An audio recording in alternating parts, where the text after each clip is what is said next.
अमृता, आपका दिल छू जाएगी ये कहानी। सुबह से रिमझिम रिमझिम बारिश हो रही है और रवि अपने कमरे की खिड़की से अपने बगीचे की ओर देख रहा है कि कैसे बारिश की बूंदें पेड़ पौधों, फूलों और पत्तों को भिगो रही हैं। सालों पहले भी उसने अपने कमरे की खिड़की से किसी को भीगते हुए देखा था। वो कितनी खुश हो रही थी बारिश की बूंदों में नहाकर। उसने अपनी छतरी को भी खुद पर से हटा दिया था, लेकिन उसकी नजरें जैसे ही रवि से मिली तो वो पहले थोड़ा शर्माई और बाद में गुस्सा दिखाते हुए चली गई। और उसकी इस हरकत से रवि के चेहरे पर एक मुस्कान बिखर गई थी। रवि ये सोच ही रहा था, तभी उसके ध्यान को भंग करते हुए सिया उसके कमरे में आकर बोली, ये जी, सुबह से देख रही हूँ कुछ खोए खोए से लग रहे हो। चाय लाने को कहा तो मैंने चाय रख दी, लेकिन आपने पी ही नहीं। अब तक तो शरबत भी बन गई होगी, सिया ने अपने पति रवि से कहा। हाँ, जरा कुछ सोच रहा था, रवि बोला। जरा मैं भी तो सुनूं, क्या सोच रहे थे आप? सिया ने रवि से पूछा। कुछ नहीं, कुछ पल, कुछ लोग हमारी ज़िंदगी में यूं ही चुपके से आते हैं और हमें यह एहसास करा जाते हैं कि हम कितने खास हैं किसी के लिए। रवि बोला। जरा मैं भी सुनूं कि आपकी ज़िंदगी में ऐसा कौन है जिसने आपको खास होने का एहसास कराया? सिया ने रवि से पूछा। मैंने तुम्हें आज तक नहीं बताया, लेकिन जबकि हम नाती पोते वाले हो गए हैं तो मन कर रहा है कि आज तुम्हें ये बता दूं, रवि बोला। तो आप मुझे इतने सालों तक धोखा देते रहे? सिया ने रुआसी सी होकर पूछा। तुम मुझे गलत समझ रही हो सिया, ना मैंने तुम्हें कोई धोखा दिया है, ना उसने मुझे धोखा दिया था। ये सारा खेल तो बस नसीब का था।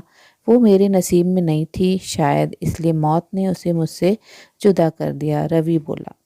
ऐसा क्या हुआ था? आपने दिल की बात बताकर शायद अपने मन का बोझ हल्का हो जाए।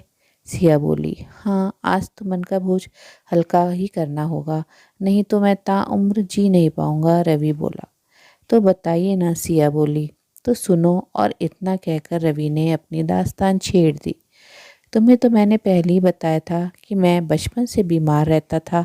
बड़ी दीदी के पैदा होने के काफ़ी सालों बाद भगवान ने माँ की झोली में मुझे डाला था, इसलिए मुझे प्यार और दुलार भी बहुत मिला। दादी और माँ मेरे ऊपर जान छिड़कती थी, लेकिन आए दिन मेरा बीमार रहना सबको खलने लगा था।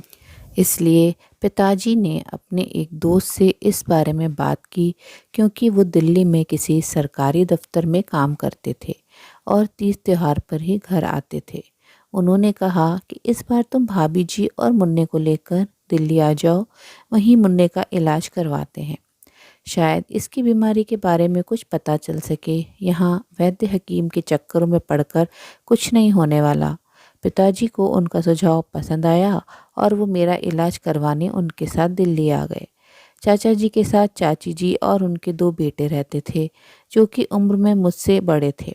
हम सब ने उनके घर में कुछ दिन रहकर मेरा इलाज करवाया। इलाज करवाने पर पता चला कि मेरे दिल में सुराग है और डॉक्टर ने कहा कि अभी बच्चे की उम्र बहुत कम है, इसलिए ऑपरेशन होना नामुमकिन नहीं। बस बच्चे को ये दवाएं देते रहें और हर 6 महीने में या साल भर में इसका चेकअप करवाने लाते रहें। या आपके आसपास भी कोई बड़ा अस्पताल हो तो आप वहाँ भी चेकअप करवा सकते हैं। लेकिन बच्चा जब तक बड़ा नहीं हो जाता ऑपरेशन का खतरा नहीं ले सकते। साथ ही साथ कुछ सावधानियां भी बरतनी होंगी। डॉक्टर की बात सुनकर हम सब फिर से दिल्ली से लौट आए, लेकिन कई सालों तक मेरा चेकअप बराबर चलता रहा। कुछ परेशानियां तो आईं, लेकिन कभी स्वास्थ्य इतना खराब नहीं हुआ कि अस्पताल में भर्ती होना पड़े। फिर सालों बाद ऐसा दिन भी आ पहुंचा कि इलाज के लिए मुझे दिल्ली जाना पड़ा, जहां फिर मैं चाचा जी के घर ही रुका। उस समय तक चाची जी बीमारी की वजह से इस दुनिया को अलविदा कह गई थीं और उनके बेटे नौकरी की वजह से दूसरे शहरों में बस गए थे।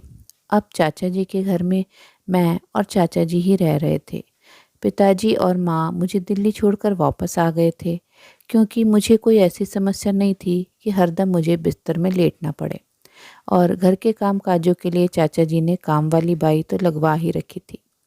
माँ पिताजी बोले, जब ऑपरेशन का समय आ जाएगा तो मेरे पास वापस दिल्ली आ जाएंगे, क्योंकि चाचा जी ने अब ये सोचा था कि ऑपरेशन की जगह अगर कोई हार्ट डोनर मिल जाता है तो और भी अच्छा रहेगा। हार्ट ही ट्रांसप्लांट करवा लेते हैं। पिताजी के पास पैसों की कोई कमी भी नहीं थी, इसलिए वो भी राजी हो गए। मुझे चाचा जी के यहाँ रहते हफ्ते ही बीते थे कि एक दिन सुबह से ही बारिश हो रही थी और मैं टेबल पर बैठकर कोई किताब पढ़ रहा था। तभी मैंने उसे देखा। वो बारिश में भीग रही थी, लेकिन मुझसे नज़रें मिलते ही पहले शर्माई, फिर गुस्सा करके चली गई। मुझे उसे देखकर हंसी आ गई। शाम हुई। चाचा जी तब तक बाहर से नहीं लौटे थे और तभी दरवाजे में किसी ने दस्तक दी। मैंने दरवाज़ा खोला और वो मेरे सामने खड़ी थी। मुझे देखकर उसने पूछा, अंकल घर पर नहीं है क्या? मैंने कहा, नहीं। जी आपको कुछ काम? जी कुछ नहीं, आज मौसम थोड़ा अच्छा था इसलिए पकौड़े बनाए थे, अंकल आ जाएं तो दे देना। इतना कहकर वो पकौड़ों का टिफ़िन थमाकर चली गई। मैं उसका नाम भी नहीं पूछ पाया। जब चाचा जी लौटे तो मैंने उन्हें पकौड़ों का टिफ़िन देते हुए कहा, कोई लड़की आई थी और ये टिफ़िन देकर गई है। चाचा जी बोले, अमृता होगी, लगता है लौट आई। मैंने उनसे पूछा, कहाँ गई थी जो लौट आई? वो अपने अनाथ आश्रम के काम से हफ्ते भर के लिए बाहर गई थी। सामने वाले घर में किराए से रहती है। मकान मालिक रहते नहीं हैं, वो अपने बेटे के साथ बेंगलोर में रहते हैं। अमृता के रहने से उनके घर में दिया बत्ती होती रहती है, इसलिए बेचारी को रख रखा है। अनाथ है बेचारी, अनाथाश्रम में पली बड़ी और अब पढ़ लिख कर अनाथाश्रम का सहारा बनकर उन सबका सहयोग करती है। अंकल ने जो परिचय मुझे दिया अमृता के बारे में, उसका परिचय मात्र ने ही मेरे दिल में जगह बना ली थी। अब अमृता से मेरी मुलाकात हो ही जाती थी। मैं उससे बात करना चाहता था, लेकिन वो मुझसे कतराती थी। कभी कभी ऐसा भी होता कि घर में मैं और वो होते थे, लेकिन उसके होंठ न खुलते। पता नहीं वो मुझसे बात करने से इतना क्यों डरती थी।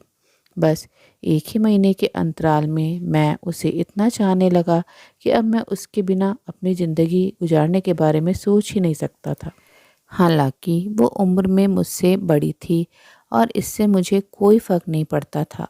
बस उसकी सादगी ने मेरा मन मोह लिया था और किसी भी हाल में मैं उसे पाना चाहता था, अपना बनाना चाहता था। फिर एक दिन मुझे अपनी बात कहने का मौका मिल ही गया।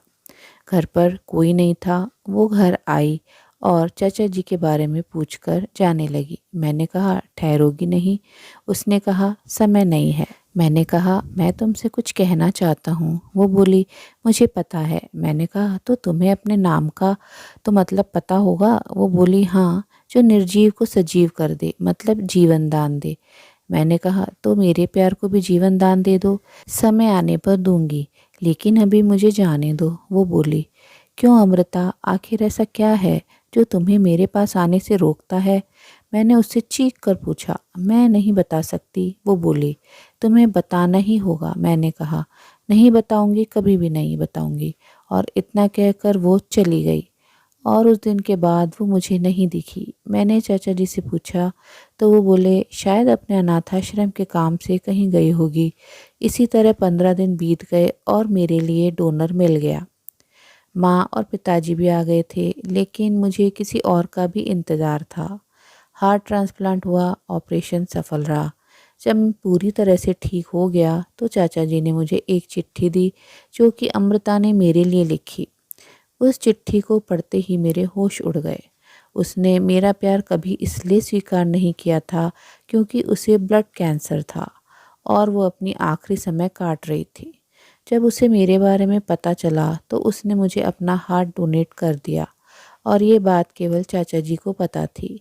और बात मेरे दिल्ली आने से पहले ही चाचा जी ने अमृता से कर ली थी और इससे जो पैसे उसे मिले थे उसने अनाथ आश्रम को दे दिए थे। तो ये थी अमृता जिसने मुझे जीवन दान दिया। सच में अमृता ने अपने नाम को सार्थक कर दिया। और इतना कहते ही रवि की आंखें भर आई। आशा है कहानी ज़रूर पसंद आई होगी। अपनी भावनाएं कमेंट बॉक्स में कमेंट करके ज़रूर बताएं। कहानी को अपने मित्रों और प्रियजनों के साथ शेयर ज़रूर करें। और अगर चैनल पर नए हैं तो ऐसी ही दिल छूने वाली कहानियाँ सुनते रहने के लिए चैनल को सब्सक्राइब ज़रूर करें। कहानी अंत तक सुनने के लिए आप सबका दिल से बहुत बहुत धन्यवाद। तो फिर मिलते हैं मेरी अगली कहानी में।